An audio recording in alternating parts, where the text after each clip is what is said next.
வணக்கம் மக்களே, எல்லோரும் எப்படி இருக்கீங்க? நல்லா இருக்கீங்களா? எனக்கு கமெண்ட் பண்ணி சப்போர்ட் பண்ணுற அனைத்து நல்லவங்களுக்கும் மிக்க நன்றி. டைம் வேஸ்ட் பண்ணாமல் வாங்க நம்ம வீடியோக்குள்ளே போகலாம். நம்ம இன்றைக்கி பண்ண போகிறது வந்து புதினா சட்னி தான் பண்ண போகிறோம். ரொம்ப ஹெல்த்தியான ரெசிபி இது. இதுக்கு நான் வந்து கடாயில் 2 டேபிள் ஸ்பூன் எண்ணெய் சேர்த்துக்கிறேன். ஒரு 2 டேபிள் ஸ்பூன் உளுந்து இது சேர்த்து நல்லா வறுத்துக்கோங்க. கொஞ்சமாக கடலைப்பருப்பு, நாங்கள் கடலைப்பருப்பு கொஞ்சம் அதிகமாக யூஸ் பண்ண மாட்டேன். உங்களுக்கு தேவைப்பட்ட நீங்கள் 1 ஸ்பூன் சேர்த்துக்கோங்க. சேர்த்துட்டு நல்லா அதை வதக்கிக்கோங்க. ஒரு 3 காஞ்ச மிளகா, நீங்கள் காரத்துக்கு தகுந்த மாதிரி நீங்கள் எடுத்துக்கோங்க. இது நல்லா வதங்கட்டும். நமக்கு அடுப்பு சிம்லேயே இருக்கட்டும், ஏன்னா சீக்கிரமாக கரிஞ்சிரும். இப்போ நான் ஒரு 2 வெங்காயம் சேர்த்துருக்கேன்.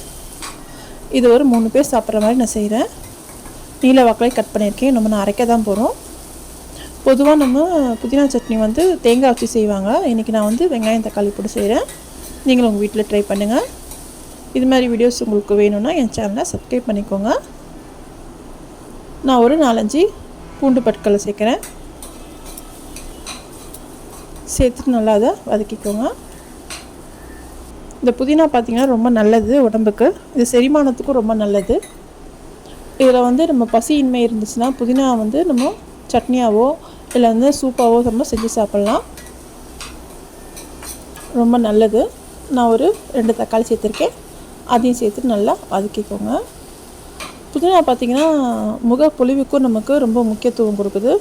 நமக்கு முகப்பரு இருந்துச்சுனாலும் அந்த பிரச்சனையை தீர்க்குது. வாரத்தில் நம்ம ஒரு 2-3 நாள் நம்ம எடுத்துக்கலாம். இது ஒன்றும் தப்பு இல்லை. புதினா வந்து சேர்த்துக்கிறது தப்பு இல்லை. இது நம்ம நினைக்கிறோம் இது வாசனை பொருள்னு இல்லை. நம்ம வந்து இதுக்கு உடம்புக்கு நிறைய ஆரோக்கியத்தை தருது. ரத்த சோகை இருக்கிறவங்களும் இதை நம்ம யூஸ் பண்ணலாம். நான் பார்த்திங்கன்னா ஒரு 2 கை புதினா சேர்க்குறேன். சேர்த்துட்டு நல்லா அது ஓரளவுக்கு வதங்கினா போதும். ரொம்ப வதக்கி நம்ம செய்யக்கூடாது. ஓரளவுக்கு வதங்கினதும் மிக்ஸியில் அரைச்சி எடுத்துட்டோன்னா நமக்கு சுவையான புதினா சட்னி ரெடி ஆகிடும். இதை நம்ம வந்து ஒயிட் ரைஸ்க்கும் வச்சு சாப்பிட்லாம். துவையல் மாதிரி நம்ம திக்காக அரைச்சிடும் துவையல் மாதிரி வச்சு சாப்பிட்லாம். இட்லி தோசைக்கும் செமையாக இருக்கும். கண்டிப்பாக உங்கள் வீட்டில் செஞ்சு பாருங்கள்.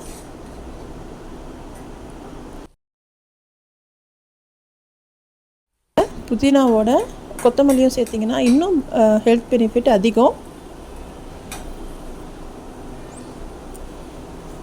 இப்போ நம்ம ஆற வச்சுட்டு அரைச்சிடலாம். உப்பு சேர்த்துக்கோங்க. உப்பு சேர்த்து அரைச்சிடலாம். இப்போ பார்த்திங்கன்னா நமக்கு ரெடி ஆகிடுச்சு. இதை லாஸ்ட்டாக தாளிச்சிக்கலாம். அவ்வளோதான், நம்ம சுவையான புதினா சட்னி ரெடி. இந்த வீடியோ பிடிச்சிருந்தா லைக் பண்ணுங்கள், ஃப்ரெண்ட்ஸ் அண்ட் ஃபேமிலிக்கு ஷேர் பண்ணுங்கள். நம்ம நெக்ஸ்ட் வீடியோவில் பார்க்கலாம்.